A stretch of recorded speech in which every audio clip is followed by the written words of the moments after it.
کن چیزوں پر زکوٰۃ واجب ہے؟ تو یہ چار چیزیں ہیں ناظرین، اسے ذہن میں ٹھیک طریقے سے بیٹھا لیجئے۔ اگر یہ چار چیزیں آپ نے ذہن میں اچھی طریقے سے یاد کر لی تو سارا کنفیوزنگ آپ کا دور ہو جائے گا۔ سب سے پہلے زکوٰۃ سونا، دوسرا چاندی، تیسرا کیش منی اور چوتھا مال تجارت ہے۔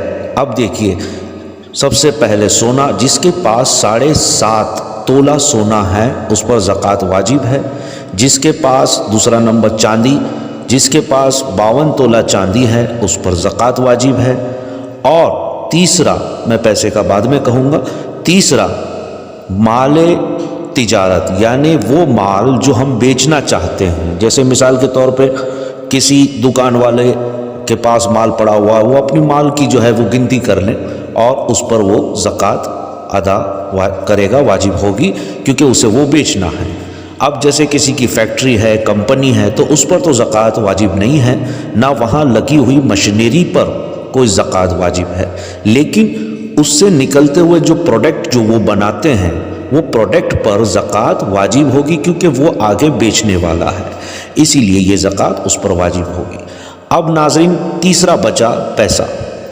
تو اب پیسہ کس مقدار سے نکالا جائے؟ سونا، چاندی یا پراپرٹی؟ اتنا پیسہ اگر ہمارے پاس ہے کہ ہم 52 تولہ چاندی خرید سکتے ہیں تو ہم پر زکوٰۃ واجب ہوگی۔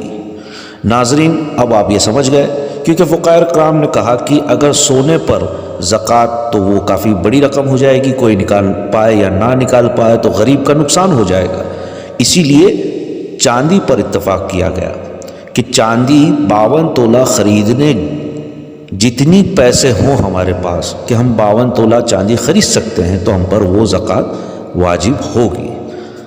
اب ناظرین، سونا جو ہے 7.5 تولہ ہے۔ اب آپ نے 5,000 روپیہ تولہ سے لیا ہو، 50,000 تولہ سے لیا ہو، لیکن آج کی تاریخ میں جو بھی بھاؤ ہوگا اس بھاؤ کے مطابق آپ زکوٰۃ نکالیں گے۔ اب زکوٰۃ نکالنا کیسا ہے کہ 100 روپے پر 2.5 روپیہ ہے، اسی حساب سے آپ حساب جوڑتے جائیں، اور 7.5 تولہ سونا یا اس سے زیادہ ہو تو اس پر وہ زکوٰۃ واجب ہوگی آج کے بھاؤ کے مطابق۔ اب ناظرین، کسی نے کر لی کہ میں نے یہ فلیٹ لیا ہے اور اسے میں 1 سال 2 سال 5 سال 10 سال کے بعد بیچ دوں گا۔ اب اس کی نیت تجارت کی ہوئی، کیونکہ اس نے بیچنے کی نیت سے لیا ہے، خریدا ہے، تو اس پر بھی وہ زکوٰۃ واجب ہوگی۔ ایسا نہیں ہے کہ 5 سال کے بعد بیچے گا اور جب بیچے گا جب زکوٰۃ واجب ہوگی، نہیں، بالکل نہیں۔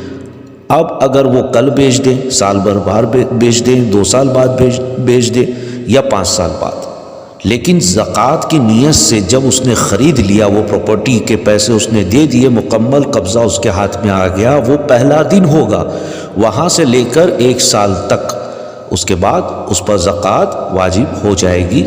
اب ناظرین، جس نے فلیٹ خریدا ہے اور اس کی نیت بیچنے کی نہ ہو اور اسے بھاڑے چڑھا دیا گیا ہو، تب چونکہ وہ بیچنے کی نیت سے تو خریدا نہیں گیا تھا، اس لیے زکوٰۃ واجب نہیں ہوگی، لیکن جو بھاڑا اس سے آتا ہے، جو کمائی آتی ہے، اس پر زکوٰۃ واجب ہوگی۔